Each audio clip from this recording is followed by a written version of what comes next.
Yo,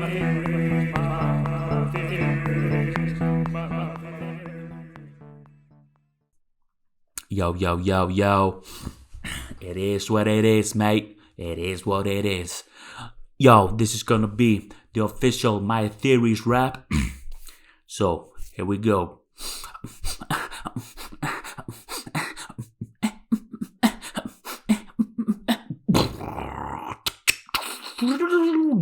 Yo, yo, yo, this is my theories and all of my berries that you can listen to with your little Aries. No matter where, you could even be in motherfucking Paris. But here's what the deal is. I'm spitting my theories for you to tell your little buddies while you sip on some cherry vodka soda in Minnesota, living da vida loca, helping your brother, serving a murder with something banging in his motherfucking header. Could it be a new episode from this rapping motherfucker? Yeah, thank you, mate.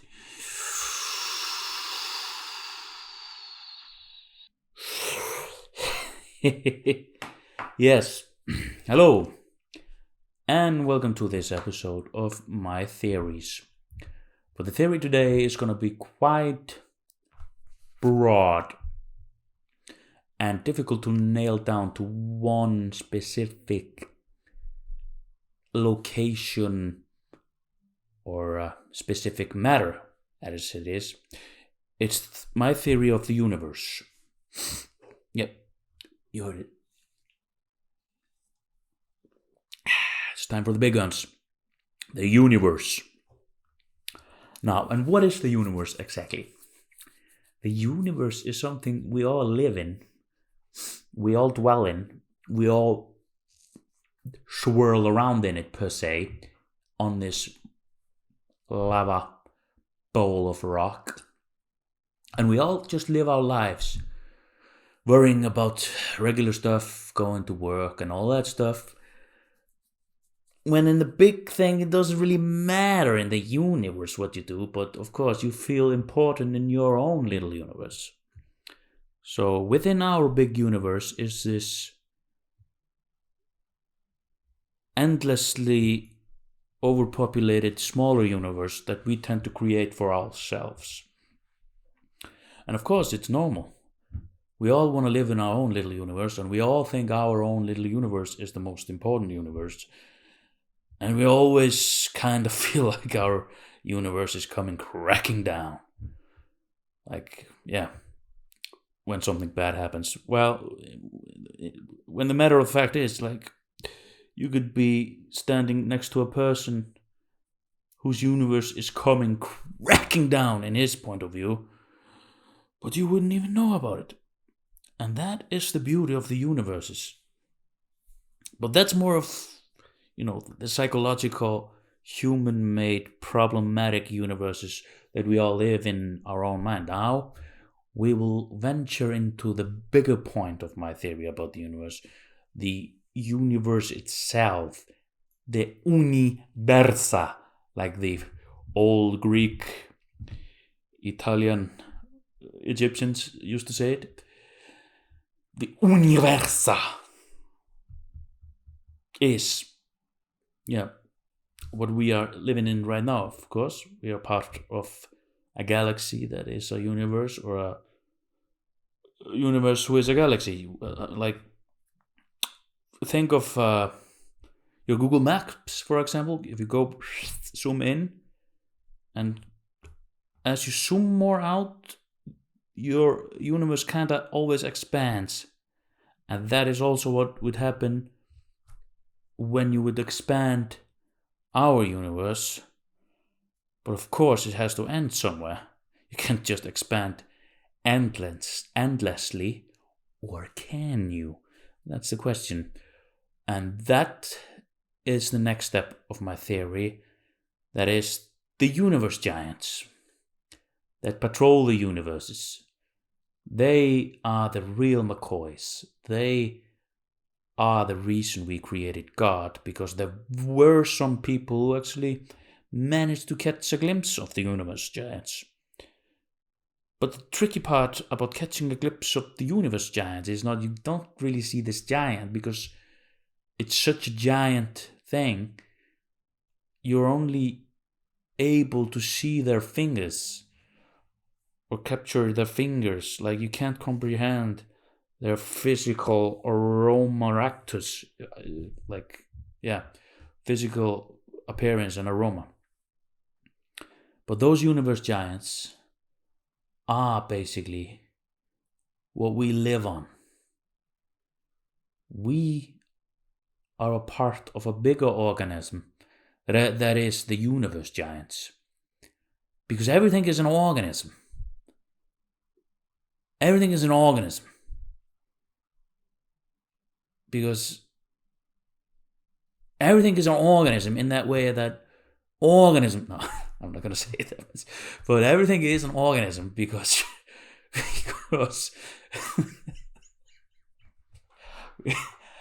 in a way, if you zoom in on your hand, for example, if you would put it under a microscope, you could see all the bacteria and all that stuff living there. And we are their universe. So everything is a universe. You see what I mean? You see where I'm going? You, the listener, you see? Everything is a universe. Zoom in on your table with a microscope. You will see small organism. And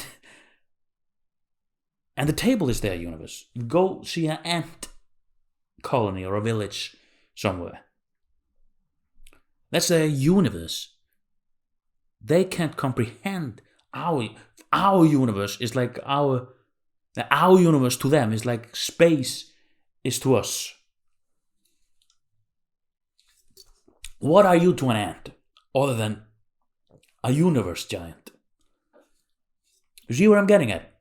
Everything is a universe giant in a way.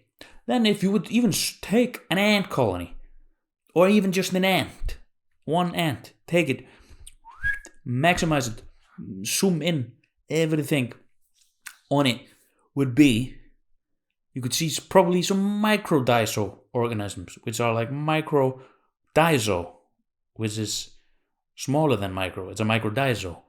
Microdizo organisms, and then you could go into that, and then you could find microdisopyzo organism. Microdisopyzo is even smaller than microdizo. So yeah, everything in its own is a universe. And you're partly a universal giant yourself. Like I said before, we are all.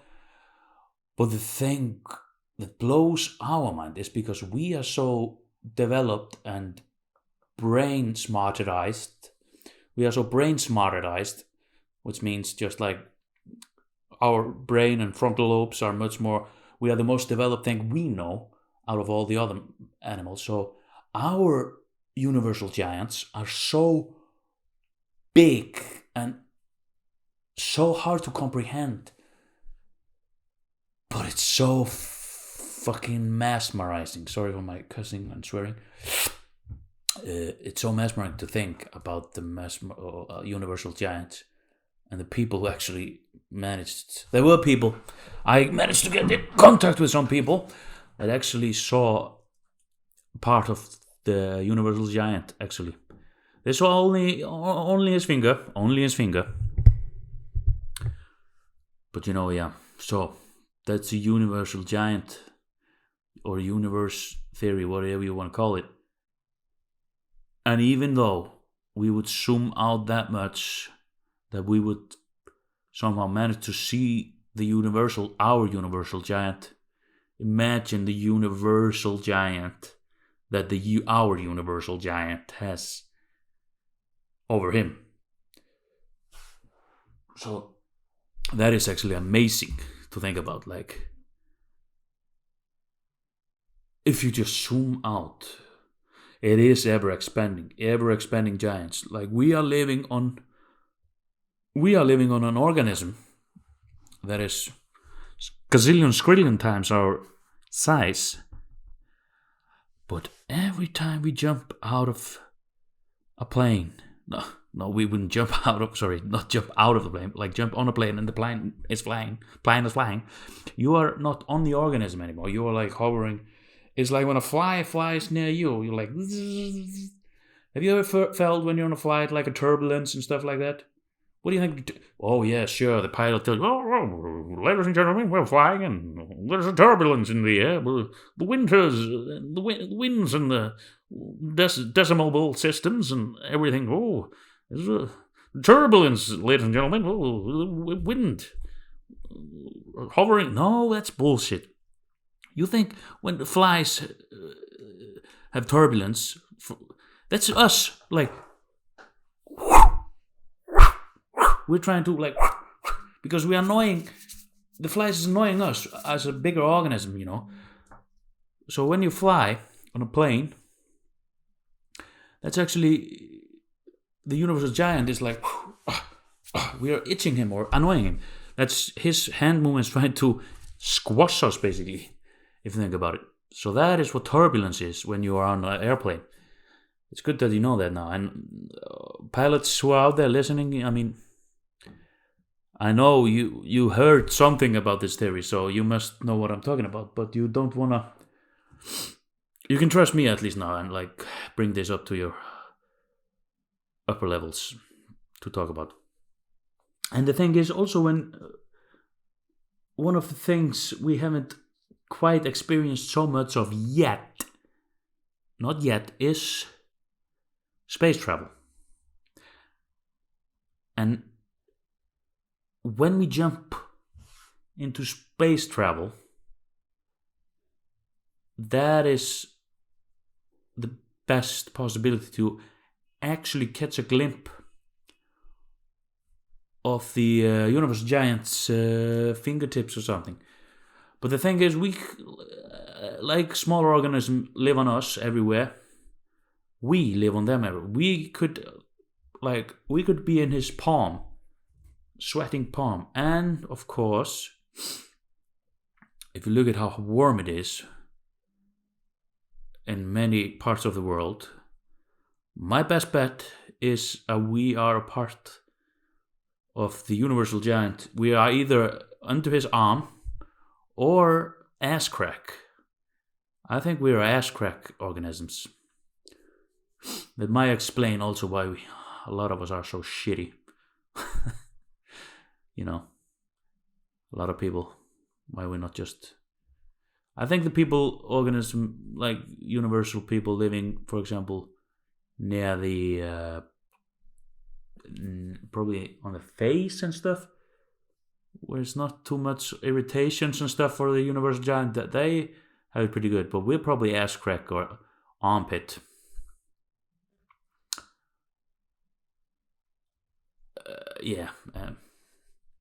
At worst, ass crack, armpit. You could possibly be like a neck, shoulder, in between area that can sometimes be a little moist, sometimes a little bit nice. So yeah, we are somewhere there, definitely. Yeah. The universal giants theory. I know it's probably a lot to hear, but I suspect a lot of people out there also have suspected this for a long time. But the thing is, nobody can clear it out, and nobody does. I have special connections to universal thinkers and stuff like that. So yeah, take this theory, mold it over in your mind, but don't forget that even though you think about our big universe of we are part of this huge universe, I know you wanna also live in your universe. So if it's too much for you, just keep living in your little universe and strive for your little goals in your little life. And we big thinkers, we will be out there thinking about the big stuff, universal big stuff, like universal giants. And then there was, of course, I could make a separate episode about that. I can't have this one too long. Is the social, what was it called? Social seismic, no, social seismic war of the universal giant. That was a huge part of history for the universal giant and the wars they have had with each other. They truly suffered and ripped tears and into space-time continuum. Like, that's how all the universes that are created actually come from universal giant war and fights, because when those big buggers hit each other, it's considered the Big Bang.